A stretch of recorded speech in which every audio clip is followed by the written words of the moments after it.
I sat at the grand dining table in my sister-in-law's home, the warm hum of conversation filling the air. The scent of freshly baked pastries and syrup-drenched waffles should have been comforting, but the cup of coffee in front of me stole my attention. It had a strange, metallic smell that sent a ripple of unease down my spine. "Don't you want to try the coffee I made especially for you, honey?" My husband, Daniel, smiled, but there was something off about it. His eyes didn't quite match the warmth in his voice. I forced a smile, lifting the cup slightly without bringing it to my lips. "How thoughtful of you," I murmured, though my stomach churned. Across the table, Lauren, Daniel's sister, watched me with a barely concealed smirk as she lazily stirred her own coffee. "Daniel's been perfecting his brewing skills just for you," she said, her tone laced with something I couldn't quite place. My fingers tightened around the cup. This wasn't the first time I'd felt sick after a meal at Lauren's house. The incidents were always small at first, a stomachache, dizziness, but they grew worse. Last month, after a cup of tea here, I'd ended up in urgent care, and the doctors couldn't explain why. Lauren had feigned concern, claiming she had made the tea the same way she always did. And now this coffee. I glanced at Daniel. Lately, he had been spending more and more time at Lauren's house, whispering in hushed tones, stopping conversations when I walked into the room. Something was wrong. I raised the cup to my lips, pretending to blow on it, and in that moment, an idea formed. As I reached for my phone, I made a show of clumsily knocking into the table, causing just enough of a distraction. "Oh," I gasped. "I'm so sorry." In the confusion, I switched my coffee cup with Lauren's, making sure no one noticed. Lauren waved off my apology with a tight smile. "Just try not to spill anything else." I nodded and stood. "I need to take a quick call for work. Lauren, do you mind if I use your study?" She rolled her eyes, but gestured toward the hallway. "Go ahead. Just don't snoop." I walked away, my pulse pounding in my ears. From the study's doorway, I had the perfect vantage point. I watched as Lauren, unaware of the switch, lifted the cup to her lips and took a sip. My breath caught in my throat. For a moment, nothing happened. Then she frowned. Her fingers trembled slightly as she set the cup down. "Daniel," she said, her voice uneven. "Something's wrong." Daniel looked up, his expression shifting from confusion to panic as realization struck. He shot up from his chair, knocking it over in the process. "Lauren, stop." His voice cracked, but it was too late. Lauren's hands were shaking violently now. Her complexion turned pale, her breath coming in short gasps. "What did you put in that coffee?" I asked, stepping forward, my voice steady despite the storm raging inside me. Daniel turned to me, his face drained of all color. "That wasn't supposed to be your cup." His voice was barely above a whisper, but I heard it loud and clear. Lauren gasped, her body doubling over. Call an ambulance." I pulled out my phone, dialing immediately. "Yes, we need an ambulance at 1620 Willowcrest Drive. Possible poisoning." Lauren's eyes found mine, wide with realization and fear. "You switched them," she wheezed. "You knew." The sirens in the distance grew louder. Daniel stood frozen, his hands in his hair, breathing heavily as everything unraveled. Lauren gritted her teeth, her pain momentarily overridden by anger. "You said it would just make her sick enough to miss the investors' meeting next week. You swore it wouldn't be traced." I felt the blood drain from my face. The investors' meeting, the one she had been desperate to take over. Daniel's jaw clenched. "Shut up, Lauren." My hands were steady as I held up my phone, still recording. "Too late," I said quietly. The paramedics rushed in, attending to Lauren as Daniel stood there, his world crumbling. As they lifted her onto the stretcher, she turned to me, her expression shifting from anger to something close to desperation. "Please," she whispered, but I just stared. Because I knew that whatever they had planned for me, it had been real. And it had almost worked. From the study doorway, I watched, my breath shallow, as Lauren lifted the coffee cup to her lips. My heart pounded in my chest, my fingers gripping the edge of the doorframe so tightly that my knuckles ached. She took a sip. At first, nothing happened. She set the cup down, licking her lips slightly as if trying to place the taste. Then, a flicker of confusion crossed her face. Her hand trembled as she reached for the cup again, but this time, she hesitated. "Daniel," she muttered, her voice quieter than before. "Something's wrong." Daniel looked up from his phone, frowning. "What do you mean?" Lauren pressed a hand to her temple, squeezing her eyes shut. I feel." Her words slurred, and when she tried to push herself up from the chair, her knees buckled. Daniel's expression twisted in panic. "Lauren." She swayed, gripping the table for support, her breath coming in shallow gasps. Her other hand reached for her throat, as if struggling to find air. "What did you put in that coffee?" she gasped, her voice laced with fear. The room fell eerily silent. Daniel's face was ghostly pale. He swallowed hard, his eyes darting between Lauren and the coffee cup. And then, in the kind of hushed horror that only comes with a realization too late, he whispered, "That wasn't supposed to be your cup." My stomach dropped. There it was. The confirmation. Stepping out from the study, I held up my phone, the screen glowing as it recorded everything. "Say that again, Daniel." He flinched at my voice, turning slowly to face me. "Christina." I took another step forward, my voice cold. "What wasn't supposed to be her cup?" Lauren's eyes snapped to me, wide and filled with desperation. The tremors in her fingers worsened, and she reached for Daniel, clawing at his sleeve. "What did you do?" she demanded, her voice now shaking just as much as her body. Daniel stammered, his hand hovering uselessly in the air. Lauren's breathing became ragged, her lips trembling as she turned even paler. Call an ambulance," she gasped. I didn't hesitate. 911. What's your emergency?" I kept the phone recording as I spoke, my voice calm despite the chaos unfolding in front of me. "We need an ambulance at 1620 Willowcrest Drive. A woman is experiencing severe poisoning symptoms, tremors, dizziness, slurred speech. She's still conscious, but deteriorating quickly."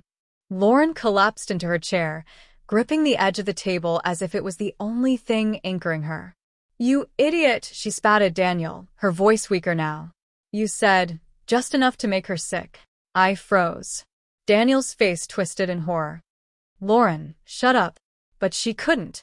Or maybe in her current state, she didn't care anymore. "You swore it wouldn't be traced," she wheezed. "That it'd just make her too sick to go to the meeting." That it would. I felt the world tilt. The board meeting. The one I had spent months preparing for. The one Lauren had been trying to undercut me on. "You poisoned me before," I whispered, the realization hitting me like a freight train. "The tea. The breakfast. All those times I got sick, it was you too." Daniel's jaw clenched, but Lauren kept talking, her control slipping as her condition worsened. "She always bounced back too quickly," she mumbled, her body sagging against the chair. "We just needed her out of the way." My blood ran cold. Outside, the wail of sirens grew louder. Daniel's hands balled into fists, his breath coming in sharp gasps as he realized there was no way out. "Christina, you don't understand," he tried again, stepping toward me. I took a step back. "No, I understand perfectly," I said, my voice steely. "And so will the police when I show them this recording." Lauren slumped further, her breath shallow, her eyes fluttering. As the paramedics burst through the front door, I let out a slow breath, my grip tightening around my phone. I had all the proof I needed, and there was no way they were getting away with it. Lauren's breathing was ragged now, her body trembling as she clutched the edge of the table. Sweat beaded along her forehead, her hands shaking violently. I could see it in her eyes, the realization that she had just confessed to everything. Daniel was still frozen, his mouth slightly open, panic flickering across his face. I tightened my grip on my phone, still recording. "What did you just say, Lauren?" I asked, my voice steady despite the storm brewing inside me. Her eyes darted toward me, then to Daniel, as if she was only now realizing what had slipped out. I didn't mean," she started, but she was too weak to finish. I stepped closer, my heart pounding. "The tea," I continued, my voice growing sharper. The breakfast. Every time I got sick, it was because of you, wasn't it? Lauren let out a soft, shaky breath. You kept bouncing back too fast, she muttered, her voice slurring slightly. We just needed you out of the way for a few days, make clients think you were unreliable. I felt my stomach twist. Daniel's face contorted. Lauren, shut up, he hissed, stepping away from her like he could somehow separate himself from the confession unraveling before us. You're not thinking straight, but she was. Even in her weakened state, Lauren glared at him. You promised it wouldn't be traced, she repeated, her voice breaking. You said we'd just make her too sick to work, too sick to be a threat. A hollow laugh escaped my lips, but there was no humor in it. And you thought no one would notice? Daniel turned to me, his hands raised like a man trying to talk his way out of a burning building.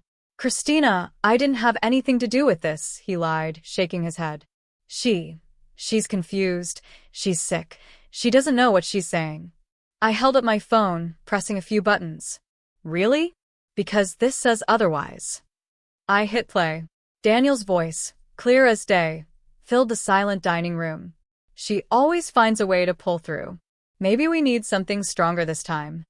Lauren's voice followed, weaker, but just as damning. Just enough to keep her from making it to the board meeting. We can't afford another setback, Daniel. His face drained of color. Where did you? I went through your phone last week. I cut in. Forwarded every message to myself. And I started recording your conversations, just in case. Daniel's jaw tensed. Christina, listen, we were just... I held up a hand. Save it. The distant wail of sirens grew louder, and within seconds, paramedics burst through the front door. I stepped back, allowing them space as they rushed to Lauren, assessing her condition. She drank something toxic, I informed them calmly. She needs immediate medical attention. They lifted Lauren onto a stretcher, her body limp, her eyes fluttering open and closed. As they wheeled her toward the door, she turned her head slightly, locking eyes with me one last time. You switched them, she whispered. I said nothing.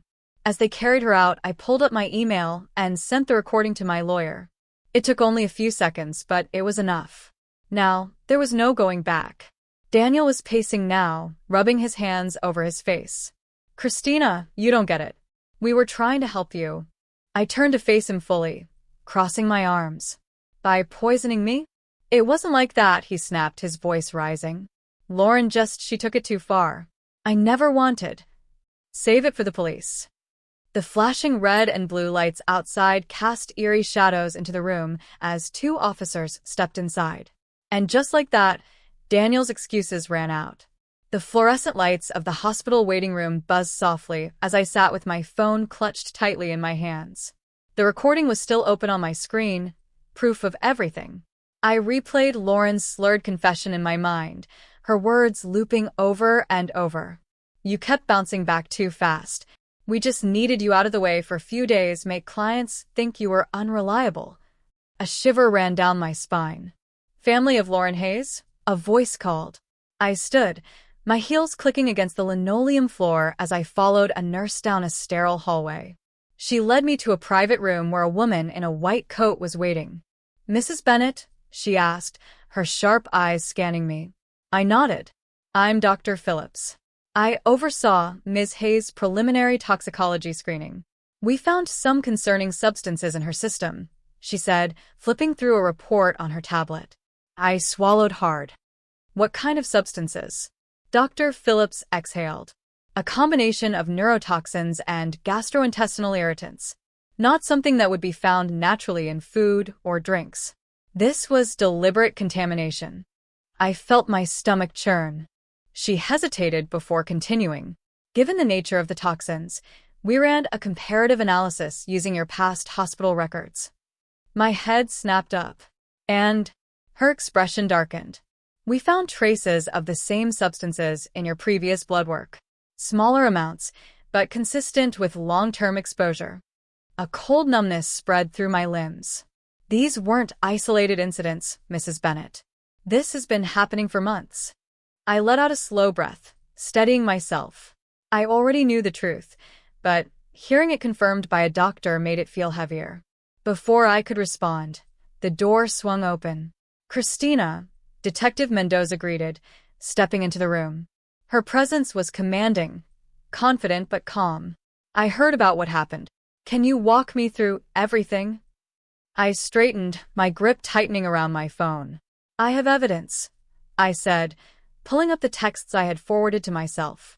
Messages between Daniel and Lauren, recordings of their conversations, and now Dr. Phillips' confirmation that this wasn't a one-time thing. Detective Mendoza glanced at Dr. Phillips. You're saying there were previous poisonings? Dr. Phillips nodded. Yes. Mrs. Bennett has been exposed to these toxins repeatedly over several months. Detective Mendoza's expression hardened. That's exactly what we needed to hear. She turned back to me. Your husband, where is he now? I blinked. He said he was parking the car when we got here. That was 20 minutes ago. A look passed between the detective and the doctor. I need security to monitor the exits, Mendoza said, pulling out her radio. As if on cue, an officer stepped into the room. Detective, we just got back from Mr. Bennett's office. We found something. Mendoza raised an eyebrow. Go on. The officer held up an evidence bag containing several small bottles. These were hidden in his desk. Chemicals matching the toxins found in both Lauren's and Christina's systems. And that's not all. He handed the detective a small black notebook. Dosage logs. My blood ran cold. Detective Mendoza flipped through the pages, her jaw tightening. He documented every single time they poisoned you, she murmured. A rush of footsteps echoed in the hallway. Ma'am, we have him, a security guard said, stepping into the room.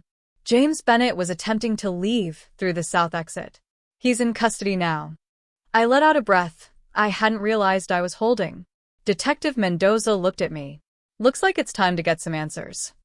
James sat in the interrogation room, his hands shackled to the table, his eyes darting from side to side as if searching for an escape. The walls were bare, the overhead light casting sharp shadows on his face. Across from him, Detective Mendoza sat calmly, her expression unreadable as she flipped through a thick file. I stood just outside the room, watching through the two-way mirror, my arms crossed tightly over my chest. Finally, James exhaled sharply and leaned forward. You don't understand, he muttered, shaking his head. It wasn't supposed to be like this. Detective Mendoza didn't react. Go on. He licked his lips, his knee bouncing under the table. Lauren, she panicked. It wasn't meant to get this far. We were just trying to help Christina slow down. My stomach turned. Slow down. Mendoza repeated, tilting her head. By poisoning her? James's mouth opened and closed before he let out a frustrated sigh. It wasn't supposed to be dangerous. Just enough to make her rest. She was overworking herself, taking on too much. We figured if she was forced to take a break, it'd be better for her in the long run. Mendoza let out a slow, unimpressed breath before shutting the file in front of her. That's quite the justification, Mr. Bennett. Unfortunately, that's not how the law works. She nodded to the officer in the corner. Read him his rights. The officer stepped forward. James Bennett, you are under arrest for attempted murder and conspiracy to commit bodily harm. You have the right to remain silent. No, wait. James tried to interrupt, but the officer continued. You have the right to an attorney. If you cannot afford one will be provided for you. James groaned, leaning back in his chair. His eyes flickered toward the mirror, as if he could feel me watching. I met his gaze with nothing but cold indifference. Down the hall, Lauren was in another interrogation room, her toxicology report spread out on the table in front of her. Dr. Phillips had already confirmed the presence of multiple toxins in her system, all matching those found in my previous hospital visits. But the final nail in the coffin came from an unexpected source, the pharmaceutical company James had stolen from. Detective Mendoza had made a few calls, and within hours, confirmation had arrived. James had been acquiring experimental compounds through a college friend working in pharmaceutical research, the very substances that had been making me sick for months. And now, Lauren knew she had nowhere left to hide. Her carefully polished exterior was cracking. Her hands trembled in her lap, her normally sharp eyes now wide and frantic. I didn't think it would go this far, she whispered. Mendoza leaned forward. Then why did you keep increasing the dosage? Lauren pressed her lips together, looking away. We have the logs, Lauren. We know you were tracking the effects of each poisoning. We know you documented everything. Lauren let out a shaky breath, her composure slipping further. It wasn't working, she admitted, voice barely above a whisper. She kept going. No matter how sick she got, she always showed up. Her lips curled into a bitter smile. I underestimated her. Mendoza sat back, folding her arms. And you thought the solution was to poison her harder? Lauren let out a hollow laugh. What else were we supposed to do? The detective exchanged a look with the officer beside her before nodding. Lauren Hayes, you are under arrest for attempted murder and conspiracy. The color drained from Lauren's face. The officer stepped forward, handcuffs glinting under the fluorescent lights. For the first time, real fear flashed across Lauren's eyes. Wait. The cuffs clicked shut around her wrists. But it was too late. The trial lasted 3 weeks, but it felt like a lifetime. Each day, I sat in the courtroom, listening as the prosecutors methodically dismantled James and Lauren's defense. The recordings played on the overhead screen, their voices filling the silent room. Just enough to keep her from making it to the board meeting. We can't afford another setback, Daniel. Text messages were displayed next, showing their calculated planning, the adjustments to dosages, the discussions about which events to target, the casual way they spoke about my suffering like it was a minor inconvenience. Then came the poison logs. The prosecutors presented the small black notebook found in James's office, showing how they had tracked my symptoms over time. Every illness, every hospitalization, carefully documented as if I were nothing more than an experiment. I stole a glance at James and Lauren, sitting at the defendant's table. Lauren's once pristine composure had shattered. Her hands trembled as she avoided looking at the jury. James, on the other hand, sat stiffly, his jaw clenched, his gaze fixed on the floor. But nothing prepared me for Dr. Phillips' testimony. She took the stand with an air of authority, her voice steady as she detailed the effects of the toxins found in my system. If Christina Bennett had continued ingesting these substances at the increasing dosages documented in the defendant's logs, Dr. Phillips explained, she could have suffered irreversible organ damage or worse, death. A murmur rippled through the courtroom. The lead prosecutor turned to the jury. And yet, the defendants continued, increasing the dosage every time she recovered. They weren't just trying to make her sick. They were testing how much she could withstand. A heavy silence settled over the room. James shifted uncomfortably in his seat, his fingers twitching. Lauren clenched her jaw, her face pale. The defense tried to paint it as a misunderstanding, a case of corporate rivalry gone too far. But the evidence was overwhelming. The systematic nature of their actions, the sheer number of times they had poisoned me, made it clear this wasn't a mistake. It was a plan. When the jury returned with their verdict, I held my breath. Guilty on all counts. Lauren let out a sharp, shaky breath, her entire body sagging as if the weight of reality had finally crushed her. James squeezed his eyes shut, his jaw tight, but he didn't say a word. The judge wasted no time delivering their sentences. Given the premeditated and systematic nature of these crimes, this court finds it necessary to impose the maximum penalty allowed by law. The finality of the words hit me like a wave. I exhaled slowly, my grip loosening for the first time in weeks. The battle was over. James and Lauren were led away in handcuffs, their futures no longer in their own hands. And for the first time in a long time, I felt free. The stage lights shone brightly as I stepped up to the podium, the quiet hum of anticipation filling the packed conference hall. 1 year ago, I never would have imagined myself here, delivering the keynote speech at one of the most prestigious business leadership conferences in the country. But here I was, stronger, wiser, unstoppable. I took a breath, scanning the crowd.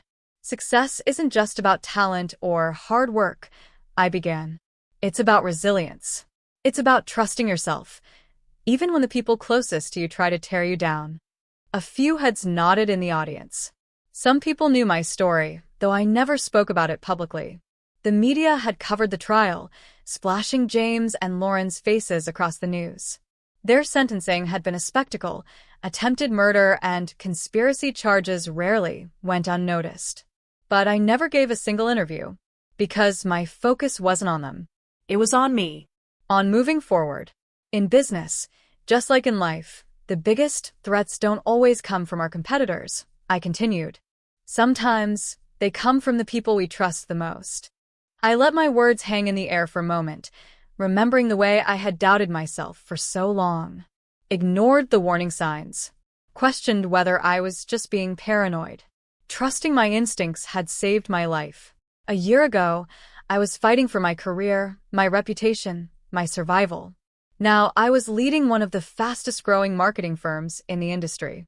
Clients who had once hesitated were now lining up to work with me. And just last week, I had received the best news yet. The Henderson account, the very contract James and Lauren had tried to steal, had been renewed for another 3 years. They had tried to sabotage me. Instead, they had propelled me further than I ever could have imagined. After my speech, I stepped off the stage, greeted by applause. Several young professionals approached me, eager to ask questions, to seek advice. One woman, bright-eyed and full of ambition, asked the question I had been waiting for. "How did you get through it?" she asked, her voice quiet but steady. "How did you move on after everything?" I smiled. "By refusing to let it define me," I said simply. "By focusing on what I could control.